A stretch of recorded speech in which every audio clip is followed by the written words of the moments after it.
That's why I put mine in an envelope. I saw that. Giving it to me because I wasn't sure.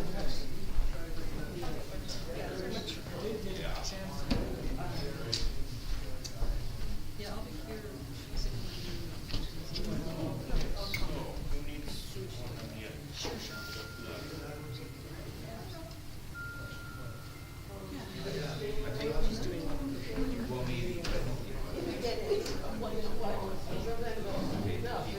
Okay, is this better or is this better? No, but you don't. Former or not this It's not. or this? Yes, this is good. This is good. Yeah. Is this better? Right. You've been to the doctor too. A or B? A or B? A. Then you go and you feel like, if I get this wrong. You know what I mean? So maybe that's. So you guys. You're here. I've got some people coming from work to set up. Send out a thing on Facebook. We just have to make sure that everyone has a pen or a pencil because we're going to do a little activity later on. So if you need a pen or a pencil, I can get some. Y'all need pens there, don't you?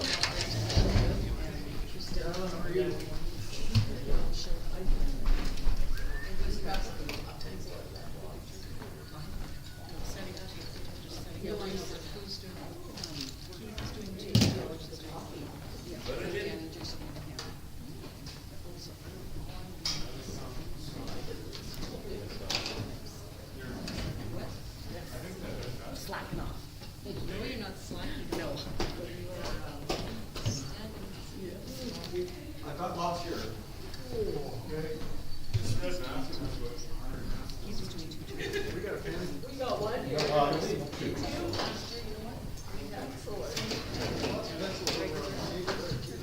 We have very good do them all. Come on. Does everybody have a pen here? Yeah, I do. Okay. Next year you go for four.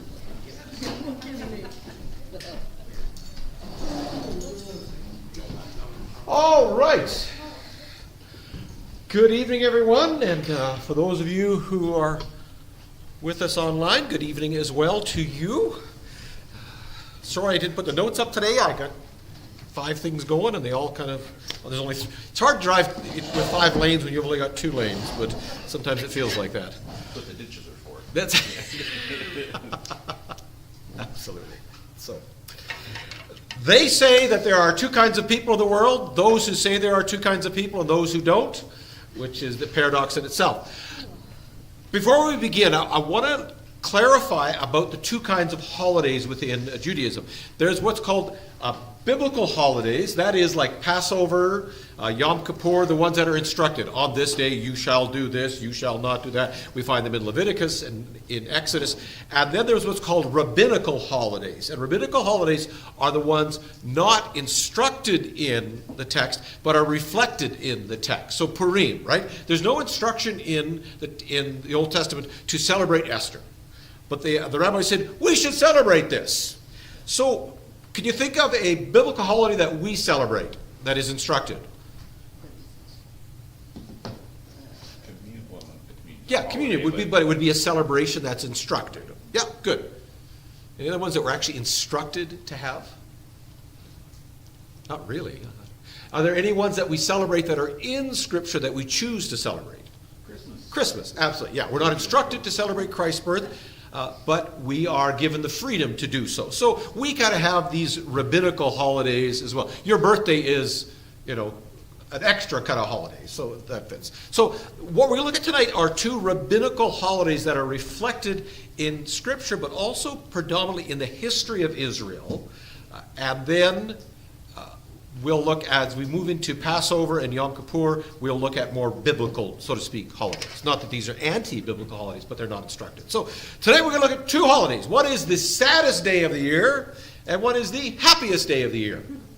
What is the saddest memorial or holiday that we have in Canada, nationally? Remembrance Day. Yeah, would be the saddest, right? There's also a holiday that's not a federal holiday. We'll look at a little later on for those who've died in the workplace. A national day of remembrance for those who died in the workplace. Okay. What's the happiest holiday we have in Canada? Christmas. Probably Christmas, right? That's probably a happy holiday. Valentine's. Easter, yeah. Yeah, Easter. What about Saskatchewan Day? Where would you put that? It's a stat, isn't it? I know it's like Victoria Day. Do you celebrate on Victoria Day? Like, do you put on an 18th century costume and walk around? Should we even not go to work? We still Yeah, go- Victoria Day long weekend in May. That's when we all go camping. In our fine gown. In our fine gowns and robes, yes. So we kind of have a lot. We're going to be looking at those in a minute. All right, so let's take a look at two holidays. Both occur in August in the coming year. One is called Tish B'Av, which is a day of mourning. This is the saddest day of the year. And it commemorates a few key historical elements. First is one is biblical. It's not B.A.D., it should be B.C. In 3:13, not 13:13. Man, my typing is off today. The spies returned from the promised land with frightening reports, and Israel balked at the prospect of entering the land, and God commanded what? Wandered in the desert. You will wander in the desert. So this holiday commemorates what? Wandering. Disobedience. This commemorates a lack of faith. Let us remember the day when we had no faith, which is what they're doing, which should make you then Have faith. have faith. We remember the day we had no faith, but now we will have faith. Good. It commemorates, and this is the heart of it, both holy temples in Jerusalem were destroyed on this date. The first Babylonian temple in 425 BC, and the second temple fell to the Romans in 69 AD. So this commemorates the destruction of both temples, and all that the death that happened with that. The third is what's called the Bar Kokhba Revolt in 133. So while the Romans conquered Jerusalem in 69 AD, the Jews weren't done fighting yet. And they continued to fight on for another 4 decades against the Romans. So by 133 AD, it was the final defeat of the nation of Israel against Rome, and the Jews of Betar were butchered on the 9th of Av, and Temple Mount was plowed 1 year later on the same date, and then salted. So this is the final. Anybody familiar with Masada? The last holdout against the Romans, and they were all killed. Well, this commemorates that era, but this is and thousands of Jews were killed, and the temple was, the soil was plowed over. And then later on, it culminates or collects all those horrific things. We looked at these last week against the Jews, all the pogroms, as particularly the one in 1290 with the expulsion of the Jews from England, and in 1492, all the banishment of the Jews from Spain. In 1492, the Jews, if not like Columbus, but close, right? 1492, the Jews were banished from Spain. So what does this commemorate? in a sense, in a big picture. Persecution. Persecution, death, loss, sorrow, the loss of relationship with the temple. So this is the sad one. So I want to show you a video that will expand a little bit on that and say it better than I will.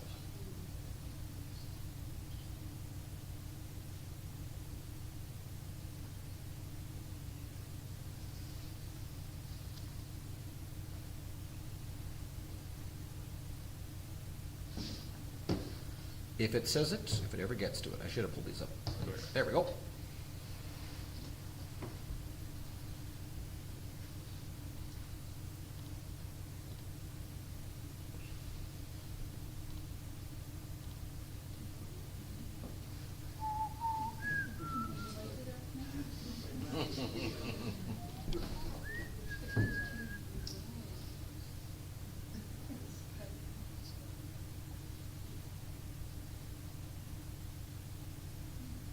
It was so good this afternoon.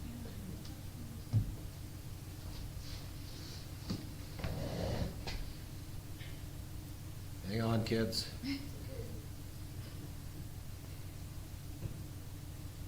People are Christmas shopping today. They're all using the Wi-Fi. Yeah. Internet's rocking and rolling here, don't you? Those mine are on their browsers. I'm not going to restart my device. We've got 40 meg download speeds. Yeah. Oh, yeah, we should be fine. Could be YouTube. Oh, there we go. Every major ancient holiday on the Jewish calendar, even Yom Kippur, is ultimately about joy, except for one, Tisha B'Av. On this day, the 9th of the Hebrew month of Av, it's said that a series of major tragedies to the Jewish people occurred, including the destruction of the first and second temples. It's a day of mourning for getting kicked out of the land of Israel, for the destruction of Jerusalem, and the medieval expulsions from various lands. It's said that Tisha B'Av is the day when it all went down, literally. Sacred sites, entire communities, utterly destroyed, leaving a gaping hole in our collective soul. When life comes crashing down, we're left devastated. We cry, we mourn, we feel isolated. All natural responses to loss. Tisha B'Av is a day of mourning when the Jewish people acknowledge that no, life is not all butterflies and roses, and yes, this tribe has been through some serious suffering. The time prior to this day is known as the 3 weeks. The period starts with a fast on the 17th of Tammuz, when the siege of Jerusalem in 70 CE began, and intensifies during the last 9 days, when the walls were breached until the 9th of Av, when the ancient temple fell. The whole period is somber, and it's customary not to hold weddings during this time. Traditional Jews stop shaving, cutting their hair, and listening to music. During the 9 days, some also refrain from eating meat and drinking alcohol. The final day is Tisha B'Av, a 24-hour fast. In the evening, it's common to sit on low stools or the floor at synagogue and to hear the book of Eicha, Lamentations, chanted by candlelight. The book, traditionally ascribed to Jeremiah, brings readers on a graphic journey of the destruction of Jerusalem by the Babylonians. Silent sit on the ground the elders of fair Zion. They have strewn dust on their heads and girded themselves with sackcloth. The maidens of Jerusalem have bowed their heads to the ground. My eyes are spent with tears, my heart is in tumult. My being melts away over the ruin of my poor people, as babes and sucklings languish in the squares of the city. The melodies of the day are like a dirge, a time of reflection as Lamentations concludes, Hashivenu Adonai, turn us to you, Holy One, and we will return. Renew us as before. Following the reading, it's customary not to greet each other and to leave in silence, honoring the lives lost in the sacred space of introspection. When a dark history seems to follow an entire people around, it's only natural to ask why, or how could this be? Sometimes these questions are real, and sometimes they're more like a lament. Why me? Why us? How could this have happened? Eicha translates literally to how, as in, how could this be? Jewish thinkers have struggled to understand these questions for thousands of years. Historians see these as historical events where one nation overpowered another, but the rabbis understood them differently. In Hebrew, sinat chinam, baseless or useless hatred, was rampant throughout the land. The rabbinic tradition understood the loss of Jerusalem and the temple to be the divine consequence of the people's unethical behavior. That's why this day is also a time to consider improving our own words and actions in the world, especially how we treat others. Tisha B'Av comes in the midst of summer and yanks people out of that summertime and the living is easy feeling. The day invites Jews to turn inward and consider what it means to face national, spiritual, and individual darkness and loneliness. With a reflective heart, the next turn is outward, towards the light of life again, which renews a people's connection to God, to each other, and to the world. The spiritual turns of Tisha B'Av prepare the Jewish people for the biggest turn of the year, just 7 short weeks away, when the shofar calls our attention to Rosh Hashanah and the new year.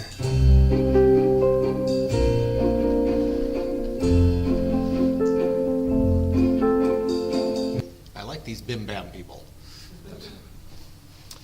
So what struck you about that, or did anything strike you? I think it's marvelous that they know their history. Like, well, I don't know my history as good as they do. I mean, And that's such an important part of identity yeah. as well. I don't think sitting around reading Lamentations by candlelight sounds like a good time. All valid point. That's what it is. Anything else strike you from this idea of this? Holiday seems like it's a holy day. There's a fearlessness to confront pain. It walks towards it, where we often in our culture avoid, like we have one day a year of mourning. The rest of the holidays are pretty positive, right? But here's an entire season set aside to reflect and say, our people were killed, we lost the temple, we have been, and to mourn collectively and publicly. And I don't know if we do that well. We're going to address that a little later on. It's really the Jews have had an awful time. Oh.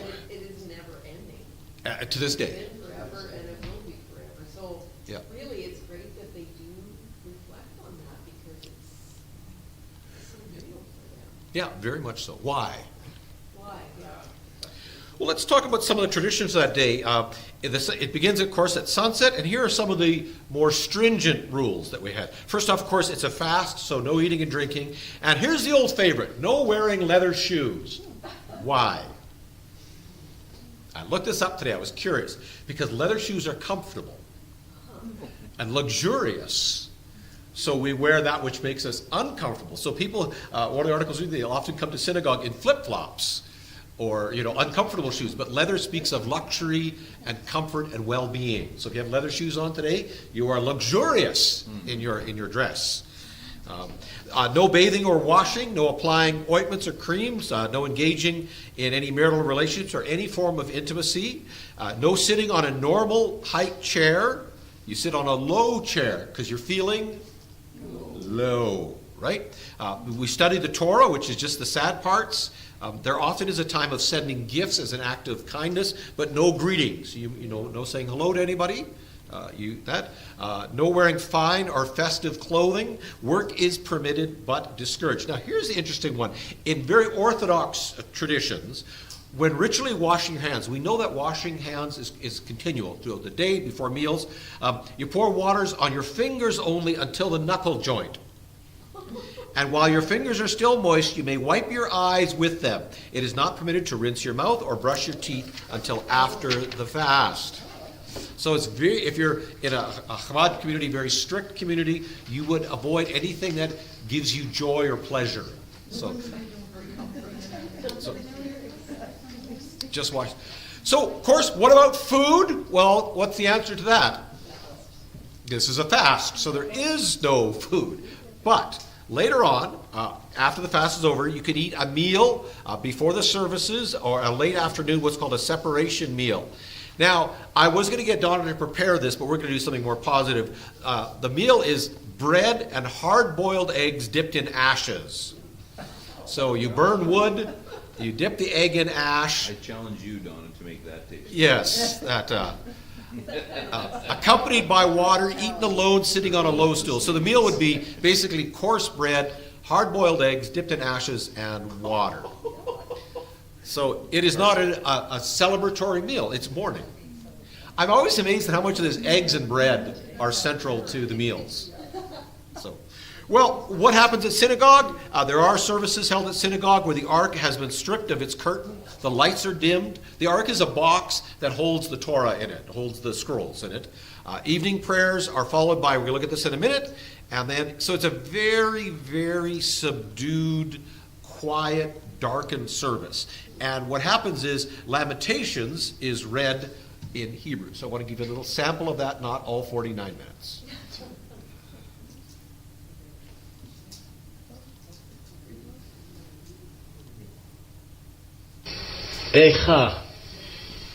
איכה ישבה בדד העיר רבת עם, הייתה כאלמנה, רבתי בגויים, שרתי במדינות, הייתה למז, בכה תבכה בלילה ודמעתה על לחיה, אלא מנחם מכל אוהביה, כל רעיה בגדו בה יולה לאויבים. גלתה יהודה מעוני ומרוב עבודה, היא ישבה בגויים, לא מצא מנוח, כל רודפיה השיגוה בין המצרים. דרכי ציון אבן. You did well for a minute? Are you sensing repeated themes in these services? Prayer, scripture, and big chunk. That's why they kind of look at you and go, you say you reverence scripture, but you never read it. You know, we read a few verses here and there. They're reading books at a time. Like 40 minutes at a time of straight reading. I was going to, last week, thought, I'm just going to put the video on for 39 minutes and then record your faces and see how well you do with 39 minutes of someone just, I'm not going to imitate because I fear mockery, but it would be, and then a lot of this. Yeah, back and forth. So immense reverence for the word. And an immense willingness and discipline to sit and listen to it. And even if you don't understand it. And I think that's part why it's sung. It's almost easier to sing it than it is to straight read it. So Lamentations is read, either portions of it or a whole. Just a few special notes. When night falls, but before breakfast, one should perform the hand washing. This is the whole thing. But without reciting a blessing. A few things as well. The temple was set ablaze on the afternoon, and it was burned through the 10th. Therefore, the restrictions of the 9 days, such as not eating meat, swimming, and laundering clothes, extended until 10th. And that is the saddest holiday of the year. Now, but a few days later, so this occurs on August 2nd, on August 8th, which is 6 days later, the greatest festival of the year, the happiest festival of the year, and that celebrates love. This is Jewish Valentine's, a celebration of love. It is said there is no better or happier day for the people of Israel than the 15th of Av and Yom Kippur, since on these days the daughters of Israel go out dressed in white and dance in the vineyard. What were they saying? Young man, consider whom you choose to be your wife. So this is the day when all the single ladies, you can sing that now in your head, would put white dresses on, each one the same, so as to not differentiate wealth or poverty, and they would go out and they would dance, and all the men would gather around on the edges, and the women would cry out and say, young man, consider who you choose to be your wife. And the men would go into the mix and pick their wives. So this is love in this. Can you imagine? Boys, how easy that would be. No dating, no messing around. You just walk up and say, you will be my love. This is the happy holiday. No days that were festive for Israel is the 15th, in which is equivalent. All right. Tu B'Av begins with the entry of the sea and there's a series of 3 key celebrations or 3 elements that are celebrated here that get layered upon layered upon layered. So it begins in the middle of August, August 8th, which is the beginning of the grape season. the season of earth, and much about it is earthy. So in ancient times, on the 15th month, when the moon is full, so the month starts on the new moon, 15 days later, when the moon is full in the sky, women wishing to marry would wear white dresses and dance outside Jerusalem's walls, while suitors would dance after them. So boys, get up your dancing shoes. So this is a great... Like National Geographic. Yeah, it does have that feel to it, doesn't it? All right, it is also the time of the grape harvest. So residents of Israel would go cut down grapes for the wine season. So it's related to Kiddush, the prayer over wine. So this is also wine, women, and song. Yeah, this is wine, women, and song, all in one big celebration. But it's also the last day to harvest wood, because after this the rainy season starts, which means the wood will be wet. So this is the last day to harvest wood for the sacred temple, and was called the day of the breaking of the axe. For after this date the sun grew weaker, and any wood harvest would be too wet to burn. Therefore human beings were to turn introspective and study the Torah rather. So what are we celebrating? The fire on the altar, the joys of wine, and the blessings of love. It's a great holiday. So, 3 holy hinges. The harvesting of grapes to make wine for Shabbat, the last moment to feed the eternal temple fires with fresh wood, and love. And so it falls 40 days before the 25th of the month of Elul, which says that's the day the world was created. So it's 40 days before the world was created. And the Talmud says that 40 days before a child is born, God decrees who will be the child's mate. Again, this is just Talmudic, right? So Tumav is the day when the world will be made whole. This is the date on which the Messiah is supposed to come back as well. Why? Because what happens on that day? The groom comes for his bride, who is dressed in white. So this is the day when the Messiah is to return. Although Jesus says no man knows the date, we know it's going to be the 15th of Av. So We just don't know what And they year. don't think the Messiah has come, right? they do. They still believe the Messiah is yet to come. Yes, right, I'm waiting. So today it is basically Valentine's Day. All right, let's take a little look.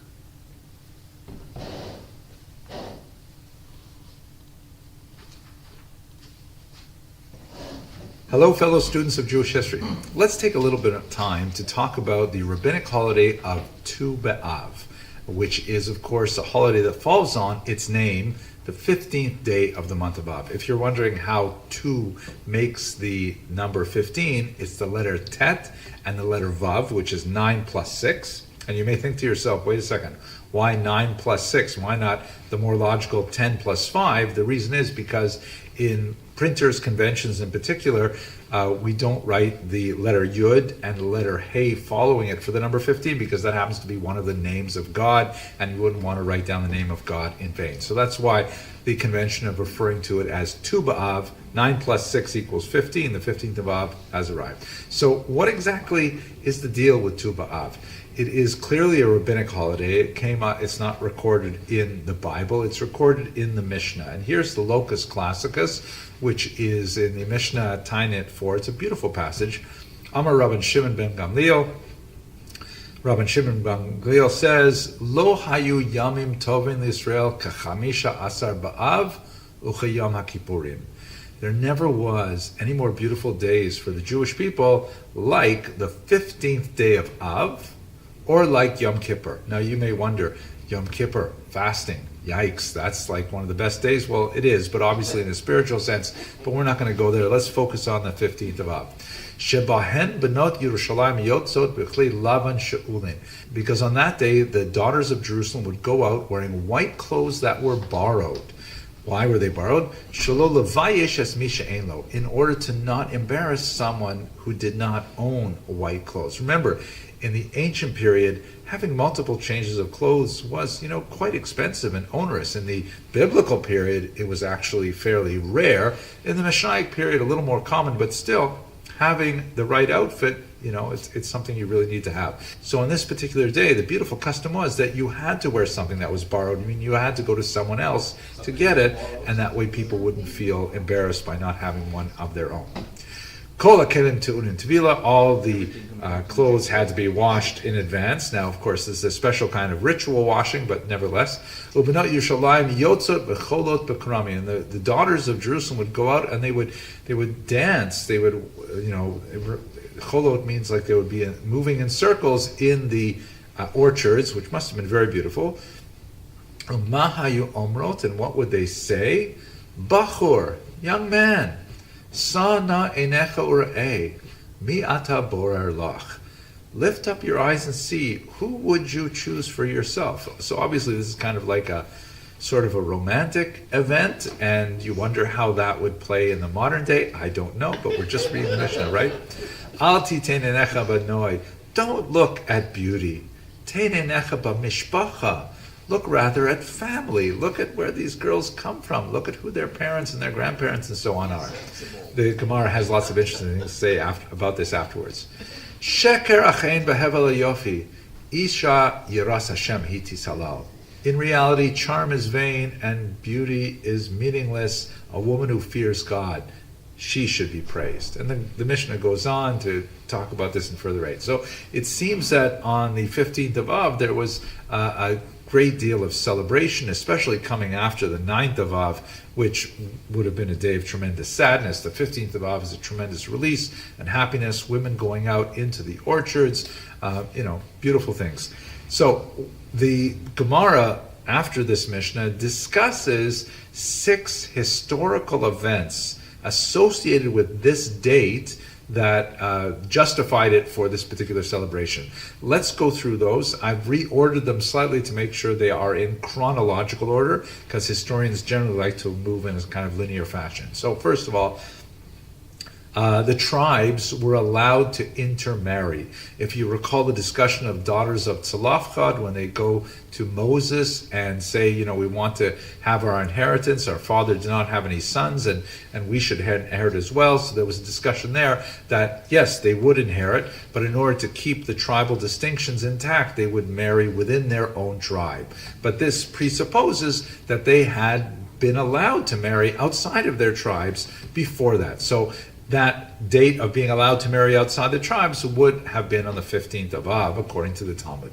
Secondly, it was a day in which the Jews wandering through the desert, who were old enough to have known Egyptian servitude, finally stopped dying off, and those Jews who were born in the desert were, and of course the 2 spies who spoke favorably of the land of Israel were able to go into the land of Israel. So the date on which there were no more deaths, that was the 15th of Av, and a date of celebration.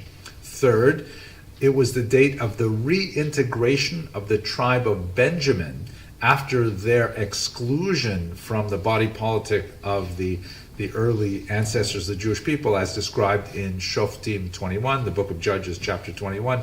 Horrible story there. Benjamin was, ostracized for quite some time, and then on the 15th of Av, the tribe of Benjamin was reintegrated. Fourth, moving ahead quite a bit now to the late 8th century before the Common Era, when King Hoshea ben Elah removed the guards that were preventing the Israelites who lived in the northern kingdom of Israel, which had split from the southern kingdom of Judah. He removed the guards that prevented the Israelites from making their way down into Judah and to make pilgrimage to the holy city of Jerusalem.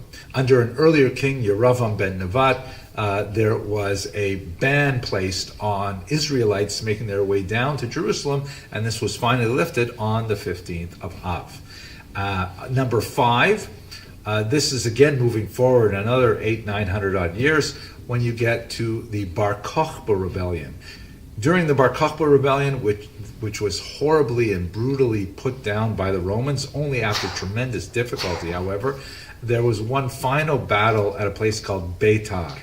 And the Romans were so incensed at the difficulty that the Bar Kokhba rebels had posed for them, they did not allow the bodies of the Jewish fighters to be cleared from the field and buried. And so they were left out in the field, guarded by the Roman soldiers, until finally on the 15th of Av, which was probably in the year 136 or possibly in the year 137 of the Common Era, finally the Romans relented and allowed the Jews to collect their dead and to grant them a proper burial.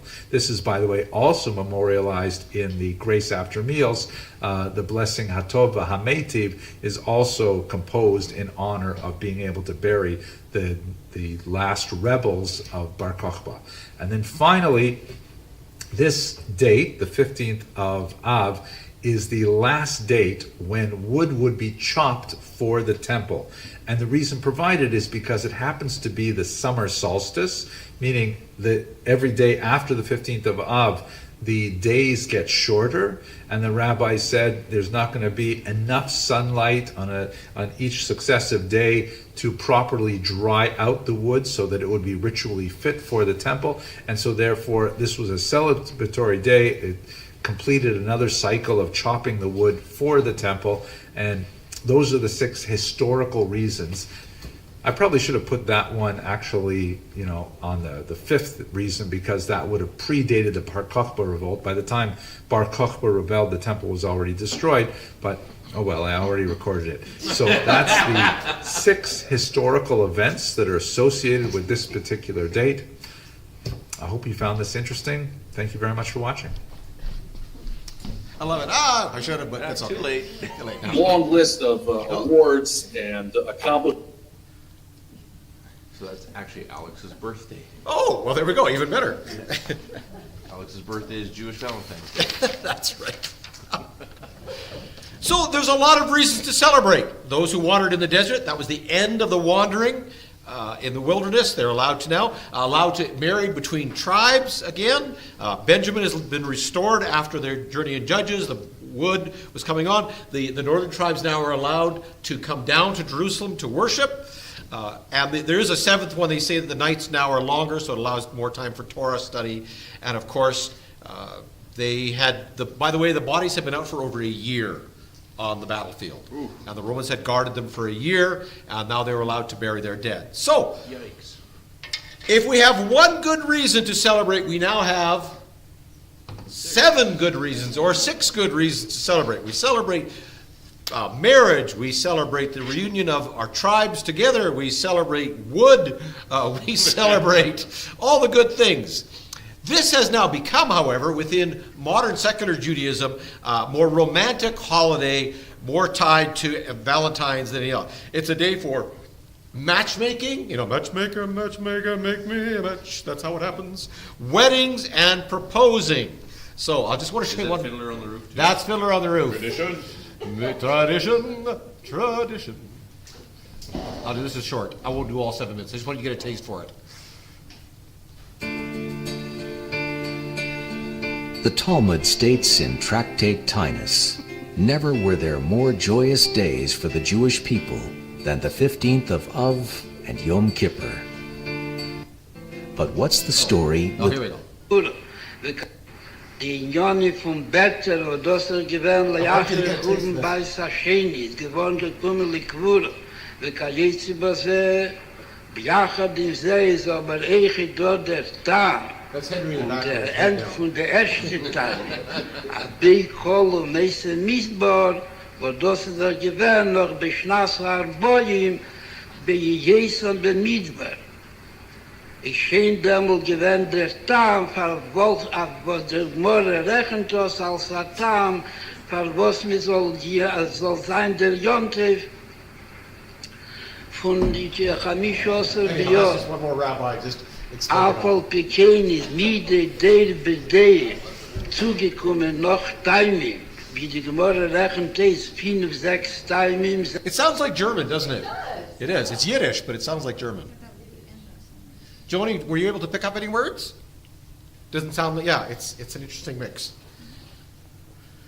So, what do we do on that day? Well, we start preparing ourselves spiritually for the holidays to come. The days are getting shorter, the nights are getting longer. The hectic days of harvest are over for the farmer, and so the pace is slowed down a bit. The heat of summer makes it hard to sit down, and so now it's getting a little cooler. We're able to actually reflect a little bit more on our heritage. So what about food? Of course there's food. Well, there we go. Some of the key foods that are eaten during this holiday, the first one is heresi, which is whole grains of wheat and lamb cooked with marrow bones, chickpeas, cinnamon sticks, cardamom pods, and lamb broth all together. So kind of a lamb-based chickpea, cinnamon, cardamom stew. Laffa bread, which is paper-thin bread to serve with the lamb, with the stew. A thing called tamriye, a dessert made of parve water-cooked semolina, Donna would help me, semolina cooked in sugar syrup, flavored with orange blossoms and grain, cut into cubes, covered in an envelope of dough, then fried and sprinkled with powdered sugar. Of course, grapes and wine, and of course, bread and honey and butter. So today, once again, we can't have a holiday without bread. Boy, if you're lactose intolerant or a celiac, these holidays are tough on you. So, Jew is not for you. Yeah, exactly. So, go help. She brought her own. Go help yourself. There's some honey butter and challah bread there as well. I think because there's fewer numbers, I'm just going to use 2 loaves. So one table can be separate. Nice. And Joyce, if you want to come farther away from here.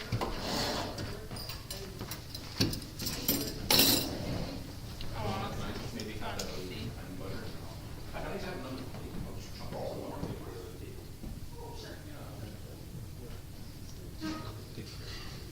Did you bring something, Shelley?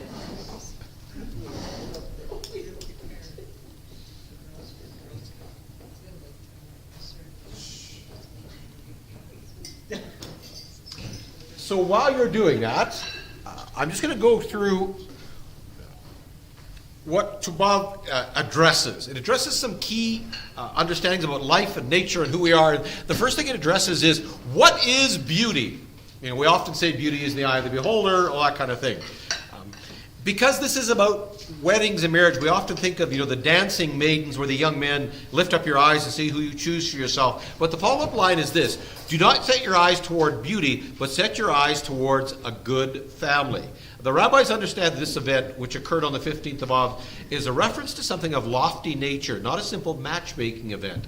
And the rabbis' reading the event was to showcase not the physical or even the spiritual qualities of the individuals, but the innate spiritual character that they must possess. And so it says, one should not look at the virtues as they would appear to the eye, which is the usual manner. Rather, one should lift up their eyes and see with higher and more inward gaze to see the root and the source of these virtues stem. What does the New Testament say? Women, do not let your beauty be outward adornment, but rather godly character. Merely. And, what's that? Not merely. Not merely. Yes, not merely. That's a good point. So this idea is that men are to look to women for their character, not simply their appearance. And so Tubav addresses what is the true nature of beauty. Secondly, it is the climbing out of the sorrow, because this is only 6 days after the saddest day of the year. This radical transition from sadness to joy is quite intentional. So, this descent into sorrow so that we can ascend into joy. Secondly, this very transition from sadness intensifies the joy. If we've been really sad for a long time, and all of a sudden we know joy, it feels that much sweeter. Hence the honey and the bread.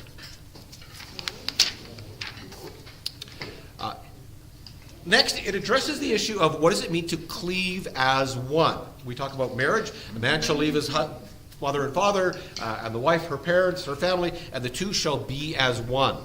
And so this idea that the essence and definition of marriage are, and he clung to his wife, and they became one flesh. This isn't about acquisition of a bride, it's about the union of oneness. And so this holiday celebrates the oneness of marriage, not simply beauty, not simply its transparent nature, or simply the acquisition and finding of a bride, but the true essence of what marriage is. He's supposed to be the clingy one, apparently.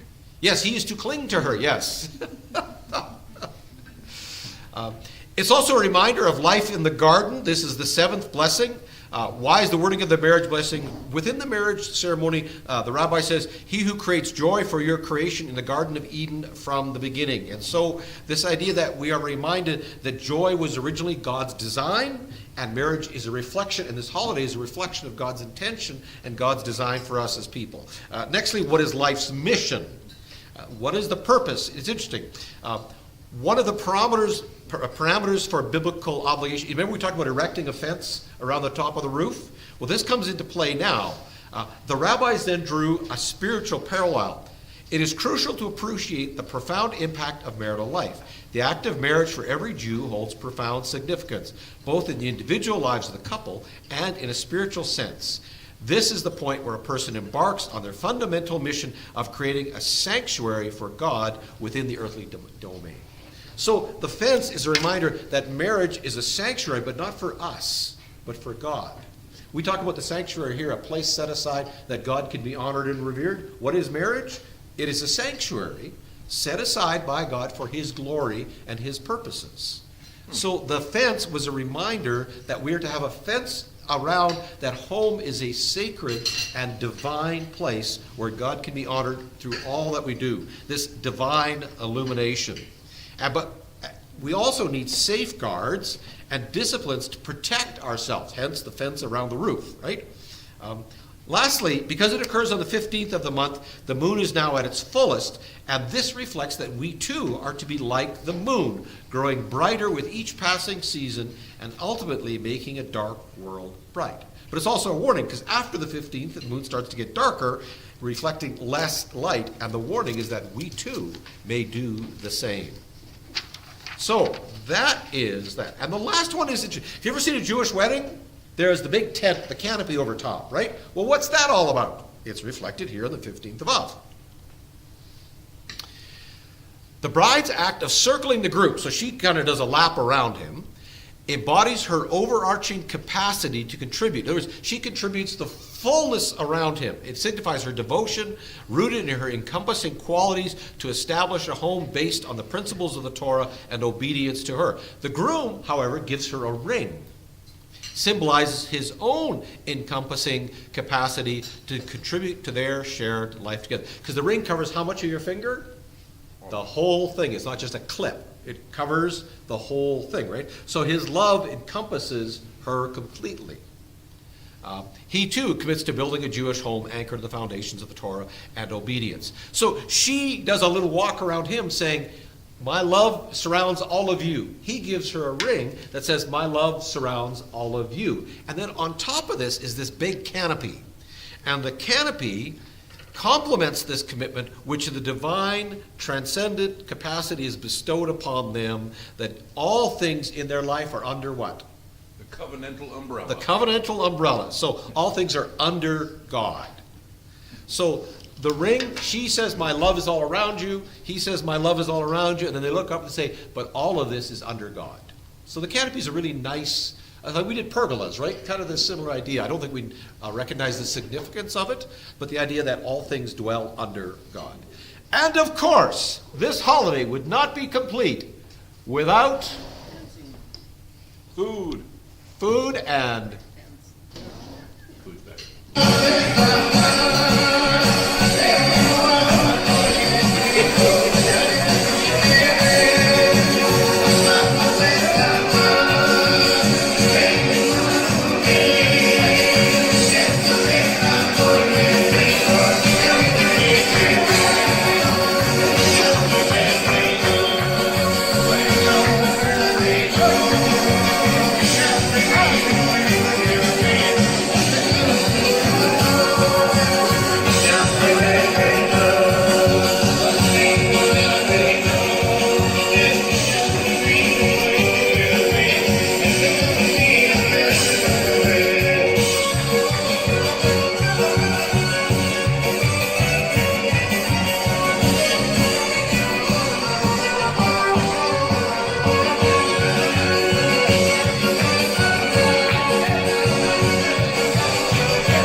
Wouldn't be a holiday without dancing. Food and dancing. So it looks like a Mennonite wedding gone wrong. I know. It's like, They're out of control, all these Mennonites. They're black and white, all dancing. So, All white shirts. all black beards. Henry, step it up. You got a next one. So, Yep. all right, that's a very simple holiday. Food, love, celebration, and now like Valentine's, people go out for supper, they buy gifts. It's a very romantic holiday. It's kind of that. So, any thoughts on that holiday? I want to draw this to up to a conclusion. Looks like a good time. You eat, you dance, you find a wife. Life is good. All right. These two holidays, within 6 days of each other, are significant by their closeness and the shift. That is, they deal with pain and loss and love and joy. How a society deals with pain and loss and love and joy speaks to it. So how do we as a society, as a whole, collectively, celebrate joyful events?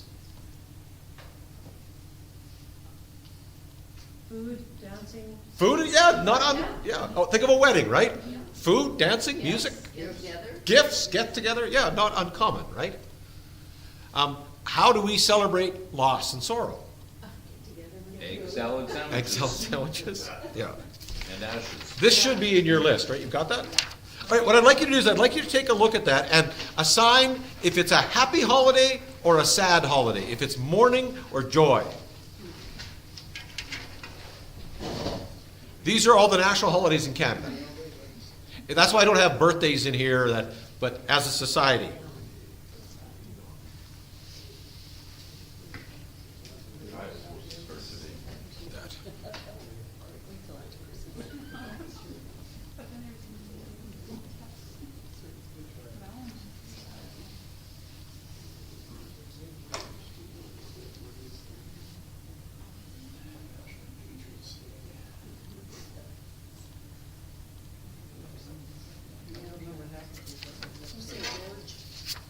I'm not sure. The guy who killed the dragon.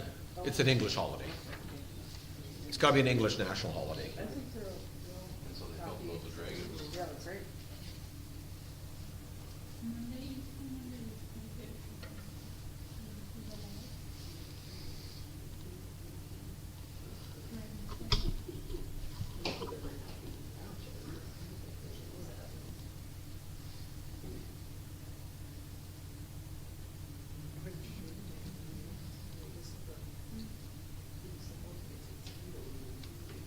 TNR on September 30th is Truth and Reconciliation. I just didn't have room to put it in the line.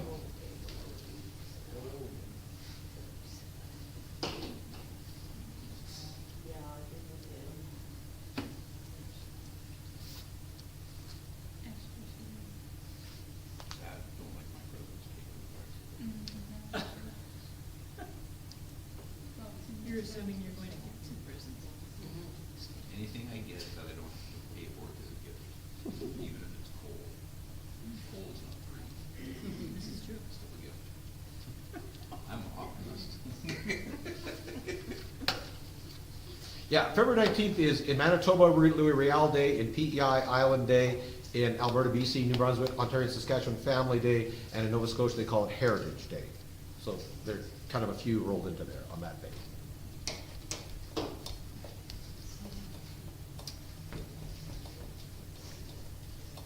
Donna's gonna start hosting cooking classes at church here pretty soon. Got to make challah bread. I made it quite a few times, but never that tender. This is a special recipe. It's a different one, you mix it for a long, long time. A little bit of ashes. Yeah. A little bit of ash, that's right. So, all right, let's take and see. As Canadians, do we celebrate more sad or more happy? We're happy. Happy, absolutely. How many sad holidays do we celebrate? Louis Riel Day is one, isn't it? Yeah, it's the independence of Manitoba. It's proud to be Manitoban. Kind of depends on which side of the fence Yeah. Yeah. Good point. Valid point. Yeah. I think 6 or 7. Yeah. Which are the sad ones? Good Friday. Good Friday. Friday. Yeah. Truth and Reconciliation Day. Truth and Reconciliation. Orange Shirt Day. Orange Shirt Day. Orange shirt day. Yeah. Remembrance Day. Remembrance Day. Boxing Day.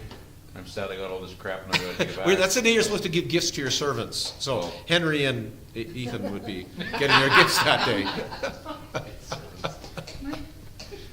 Overwhelmingly, though, we celebrate happy, right? As a culture, we don't celebrate a lot of sorrowful days. The one that is National Mourning Day is the one of those who died in the line of work, so injured.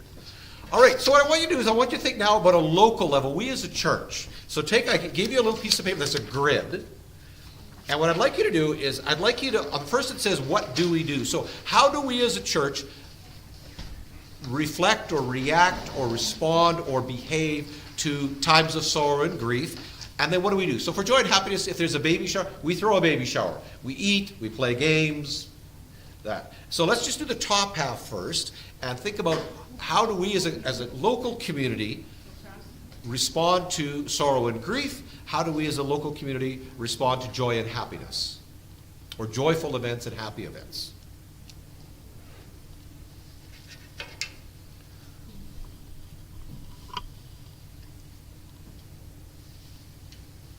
And while you do that, I think there's a little bit of bread left. Gotta get some in you.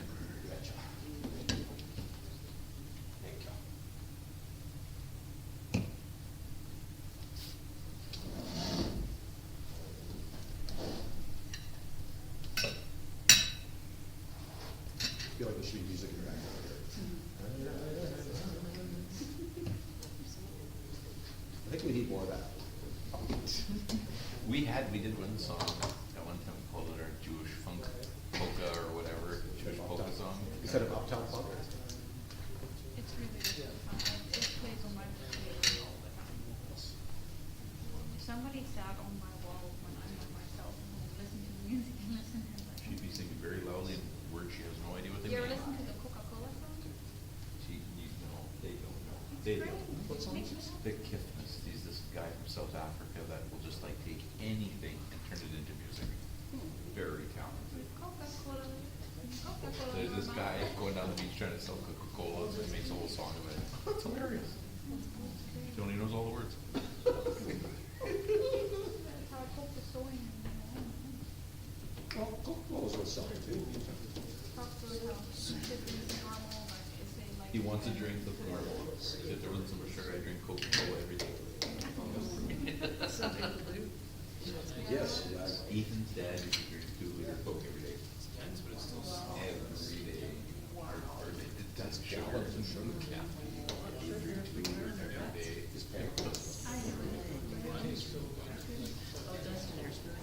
He doesn't anymore. Not anymore. For quite a while now, he's like, doesn't at all. I think he's South African.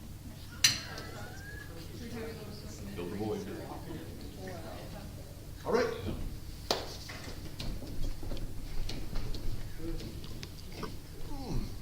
Bit, Mark, bit.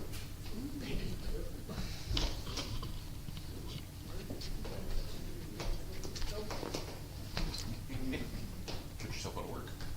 Yeah, that hurts. All right, so as a church, how do we, let's start with the joy. How do we celebrate joy and happiness? And what do we celebrate? Babies. Babies. And what do we do? Baby showers. We have baby showers. We have food, we do games, we give gifts. Good, all right. What's that?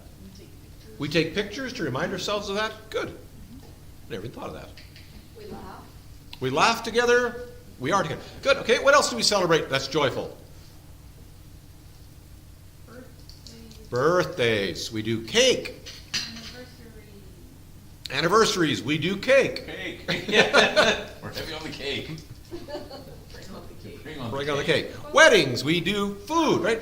So we Have celebrate a cake. And we have cake. So we celebrate anniversaries. We celebrate birthdays. We celebrate weddings. We celebrate babies. What else do we celebrate? Christmas. New Year's. Sort of. Maybe not officially, but we get together, we have parties. Not getting fired from your job for 25 years? Also a good positive anniversary thing. Yeah. That's an anniversary. Who didn't get fired from his job for 25 years? Oh, lots of people. Oh, well, that's true. Yeah. They get gold watches and stuff. Yeah, that's true. Yeah, yeah. When I joined the Alliance, there was no gift for someone who'd been there 25 years. Hadn't happened. Because it hadn't happened yet. Wow. So they finally, one guy, Ray Wilms, was there, and they went and they bought him a watch because they didn't know what else to do. So now we get a globe. I'd rather have a watch. But all right. so what do we do? What kind of sorrow and grief do we recognize? Obviously death. And what do we do for that? We eat. Meals. But it's a lot more subdued, isn't it? Yeah, we may visit quietly in a home or have someone over or go to their house. It tends not to, we do have a funeral where there tends to be music, but it's often more somber. And it tends to be food, but it's a lot more subdued. We don't have a cake at a funeral. Flowers. We do flowers, yeah. Actually, flowers are interesting because we do flowers for anniversaries. We do flowers for quite a few things. Yeah, I guess it's Celebration and mourning. yeah. It's their I guess it's in the morning. It's their beauty and maybe a reminder of the fragility of life. Yeah. Yeah. But what else sorrowful do we recognize as a community? Well, we cry. But yeah, like we recognize death, and we have a formal process for dealing with death called a funeral. Are there any other sorrows that we do? We do Remembrance Day as a community, but as a church, I don't think we do a lot of sorrows. Well, I don't know if going away party is a sorrow thing, but you say goodbye. Yeah, throw a wake. Yeah. All right, now, the last exercise I want us to do before we wrap up, I know we're running a little longer tonight. I want you to get creative with us, and I would like some new and inspired ideas. So the bottom of this quadrilateral are, what could we do for joy? What other things and what other ways could we solve? And also, are there other areas of loss and sorrow that we should be recognizing, and how might we do that? And then we're going to take this to the elders and say, guys, we have some new things we're going to start doing. We can have a hot tub party. We could have. So, go for it. Get a little creative. What other ways could we celebrate, or what other joys and happinesses could we celebrate? And then, in contrast, just like the 6th and the 15th, or the 9th and the 15th, are there areas of sorrow we should recognize? Maybe when someone loses a job, or when someone retires. Is that joyful, or is that sorrowful? Do we throw them a retirement party, or do we throw them a retirement funeral? Or maybe right in the line in between there. So take a few minutes. I'm not asking for a lot. Just take a few minutes and think a little bit.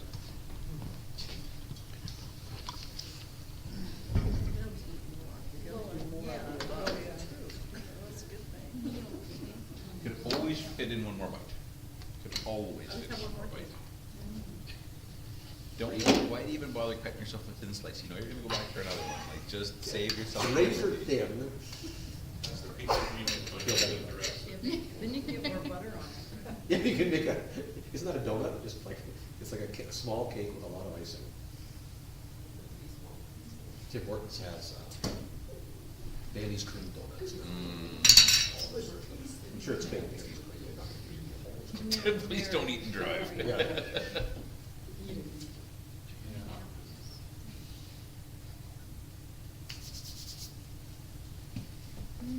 Well, we could go back to sackcloth and ashes. You could eat salad with ashes in it. With ashes. We could just incorporate a lot more ashes. More charcoal. And you could also put charcoal on the other side, because you could celebrate with charcoal and barbecue. Either way, we need more ashes. More charcoal. One of the things we started doing is we put the lily up on the on the communion table when there's a death, and we put the booties up when there's a baby, right? Acknowledging. All right, table number 1.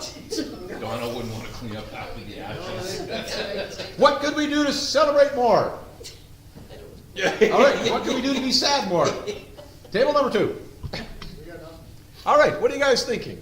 And Lena, anything we could do more to celebrate? More balloons? A float? More cowbell. How about a parade in town? We'll have a Celebrate Shane Day, put him on a float, drag him around town. It could be a local holiday. Like a local holiday. Shane Loudon Day. Yeah. Let's start that and just see if it picks up. August- We'll make a whole local legend out of it. August 7th is Shane. We'll have effigies of him. The man who saved the grain shovelers back by all the hoppers. We All right. thank you, Shane. Any idea here? All right, table 3. How we doing? We could do more singing. More singing. Good. Singing. Or just a singing. We could do singing. We could make a video of Dan reading scripture for 45 minutes. Foreign language. I could do it in 6 foreign language. That's a We tough could make one. up a language. Anything else? This is a tough request, I know. Fast For sorrow and grief. We could declare a day of fasting as a church during difficult seasons. We did probably do that. need a lot more. We did do that. We did that with Raylene. Remember, we We would did. do it once a week? Yeah, Wednesdays for Raylene. We used to do in Rosetown, we did what's called Wednesdays for Wes, a fellow who had cancer. And for a better part of, how long have you been gone? A year for sure. A year for sure. We fasted every Wednesday for Wes as he went through cancer. That's a good one. Yeah. Anything else? All right, I don't want to belabor this. She wrote down dancing, but that's not right. Joni, do you have dancing down there? That's not right. Joy and happiness. Nope. More dancing in church? Like at parties. Oh, yeah. Christians Well, we don't talked about a party. barn dance. Christians don't remember that. Christians don't party. We could have a barn dance if the men danced on one floor and the women went into the hayloft and they danced in the hayloft. We have to do it separate. We could have a big curtain. We have a big curtain, the men dancing on one side, Lita's going, no way. No, I'm not, I'm dancing with Henry. Or we could just dance their own part. I don't know. Well, yes, like a wedding. All right, what I want to encourage us, and what I wanted you to see here tonight, is that Judaism addresses joy and sorrow head on. It is not afraid to be joyful and celebrate and music and food and dancing. It's not ashamed of celebration, but it's also not ashamed of sorrow. They weep openly. There are traditions. You sit on the floor, it expresses that. You eat eggs with ash. And no one says, oh, why are you sad? Well, that's a weird thing to do. You should, just smile and bear it going. No, we as a collective community are going to sit on the ground today, eat eggs and ash. We're not going to eat. We're not going to wear leather. We are going to mourn a collective loss that we as a community feel. And we are going to do it, I keep coming back to it, unashamedly or even perhaps brazenly. And I think that may well be healthy for us to accept, to come forward into our grief. Does that make sense? And same thing with joy, not to be ashamed to say, we are celebrating Shane or Brett or Henry or Lena. We are going to, lift them up on a chair. Hi, hi, hi, hi. We're going to be happy with them, and be, and so Scripture says, let us rejoice with those who rejoice, and let us weep with those who weep. As communities, to not be so, well, I don't want to express it too, I laugh too much to be a Christian or cry too much to be a Christian. No, we can do these things. We can mourn a society. Remembrance Day or job loss or whatever. So anyhow, keep thinking about things that we can do as a church to celebrate more, but also at the same time to grieve together. All right, we pick it up next week.